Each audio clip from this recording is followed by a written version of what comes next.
I mean, pretty despicable thing to say about a very sensitive subject, and one which was the subject of a massive big documentary on Channel 4 just the other night. That's why so many people don't think grooming gangs is the right phrase. You know, rape gangs is the right phrase, because at the end of the day, that's what they were doing. Anyone who saw the documentary on Channel 4 about rape gangs over this... we want to blow that little trumpet now. Is there a cover-up happening at the highest levels of British politics regarding grooming gangs?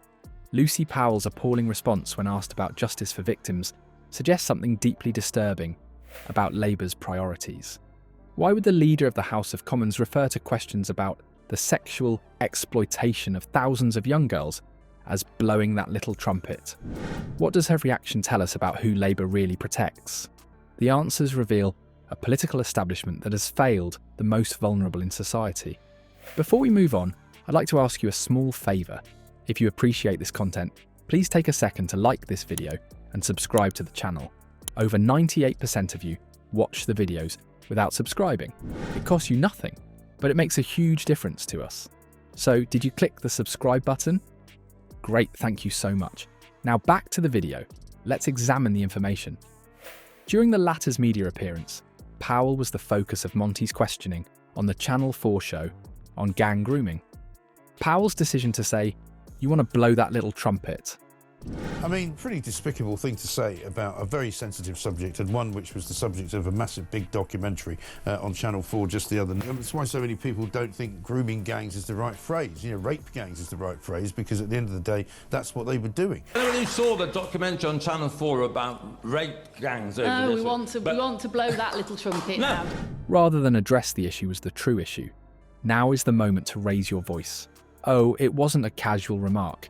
That was an attempt to divert focus from a problem involving a significant scandal in recent British history. Consider the significance of Powell's dismissal. In several locations throughout the United Kingdom, young girls from working-class homes were sexually assaulted on a large scale. This is not a matter of isolated incidents or exaggerated claims. Thousands of victims are cited in the examples. The most of them were white working-class girls who were at risk and who were let down by the institutions meant to safeguard them. Girls as young as 11 were drugged, raped and trafficked as authorities looked the other way for years.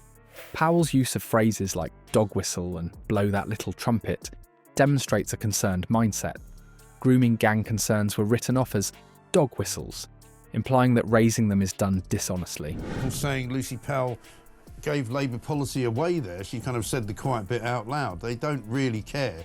And of course there should be a huge national inquiry into this to find out exactly who decided at what stage we're not going to do anything. There was a real issue. Let's get that dog whistle out, shall we? Yeah. I mean, pretty despicable thing to say. In addition to ignoring the question, this framing disregards the experiences of all victims who have not yet been given justice. It suggests that rather than being a grave injustice that calls for accountability, their suffering is more of a political matter. Robert Lowe MP noted the gravity of Powell's remarks. He wrote to Powell to express how deeply appalled he was by her comments, describing them as abhorrent and insulting. Lowe used forceful words when asked to characterise the issue, referring to it as a documented systemic failure of the state to protect vulnerable white girls. He urged Powell in his letter to issue a public apology for his casual words and disregard for this tragedy. This is more than one snide comment. The wider picture is crucial. For decades, predatory grooming gangs in the UK exploited thousands of girls, while authorities did nothing to stop them. Don't really want to look into these rape gangs. They don't really want to have a national inquiry. Sorry, Lucy, but all of you should be watching that documentary, and all of you should actually be going back and doing your own research to see that where we are now... From Rotherham to Rochdale, Telford to Oxford, the pattern was consistent. Vulnerable girls were targeted, abused, and neglected. There was a tendency to disregard or even place blame on victims who reported abuse. This failure is extraordinary, with hundreds of cities and villages suffering thousands of casualties.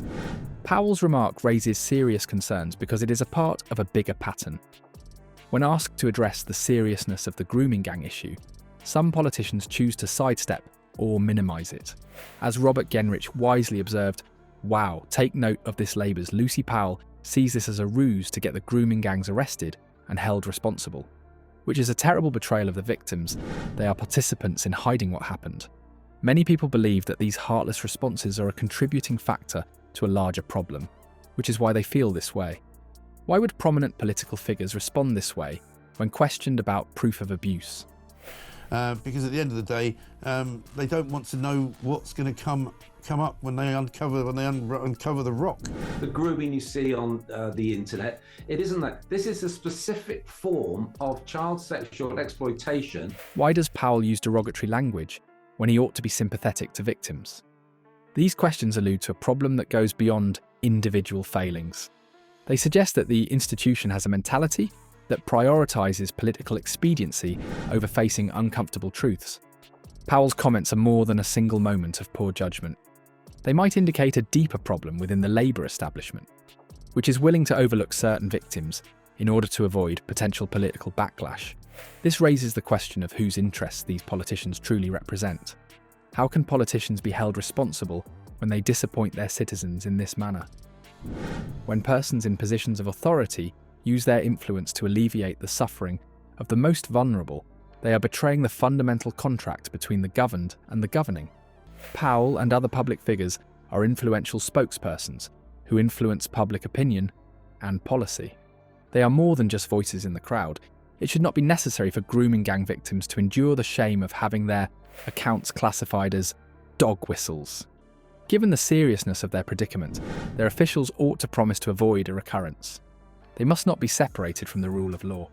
Above all, those in positions of power have an obligation to treat their suffering with the basic decency it merits. What kind of political culture tolerates such indifference to those who have been abused in a systemic way? Given Lucy Powell's startling response, this is an important question to answer. We must consider if those who minimise the suffering of thousands are fit to represent anyone.